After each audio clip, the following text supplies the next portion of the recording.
सबसे पहले कैसा खतरनाक कानून था, यानी हम जान लेते हैं कि कैसा कितना खतरनाक कानून था।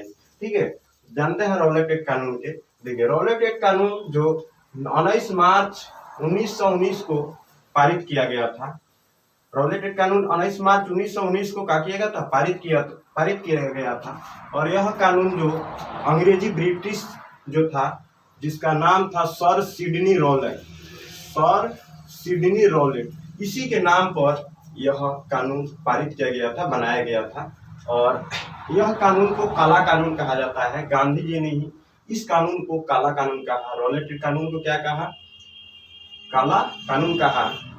और यह कानून ऐसा कानून था जो बिना दलील, यानी दलील कहे तो कोई अपने समर्थन में किसी को अपने तरफ खड़ा नहीं कर सकता है, अपने समर्थन में।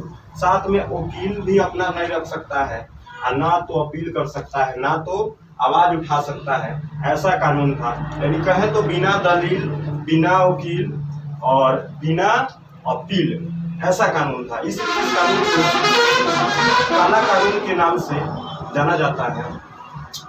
और इस कानून का मुख्य उद्देश्य क्या था, मुख्य उद्देश्य था एक कानून का, काला कानून जो कहा गया रॉलेट का कानून का उद्देश्य था क्रांतियों का दमन करना। दमन का अर्थ होता है दबाव। क्रांति जो हो रहा है, क्योंकि भारत में उस समय राष्ट्रवादी आंदोलन एकदम तीव्र गति से छा गई थी, तीव्र गति से चल रही थी, बढ़ रही थी आगे आगे। और वही जो राष्ट्रवादी आंदोलन तेज बढ़ रहा था, और उस क्रांति को दमन करने के लिए, यानी खत्म करने के लिए दबाव डाल रहा था लोग कि क्रांति लोग ना करें, यानी दमन करने के लिए यह कानून बनाया गया था। उस क्रांति हो रहा था उसके खिलाफ। और यह कानून जो रॉलेट एक्ट कानून था, सत्याग्रह, यानी कानून के खिलाफ ही आंदोलन शुरू हुआ, सत्याग्रह शुरू हुआ 1919 में ही। तो पहला जो 30 मार्च 1919 को दिल्ली में ही स्वामी श्रद्धानंद ने इसी कानून के खिलाफ में एक आंदोलन चलाया, जो आंदोलन का नाम था कर मत दो आंदोलन, यानी नो टैक्स। समझ रहे ना, कर मत दो आंदोलन चलाए। किसने चलाए, स्वामी श्रद्धानंद ने चलाए। और लेकिन यहाँ पर आप एक कंफ्यूज हो जाइएगा, कर मत दो का नारा जो सरदार वल्लभ भाई पटेल ने दिए हैं, नारा दिए हुए हैं, कर मत दो का नारा सरदार वल्लभ भाई पटेल नारा है।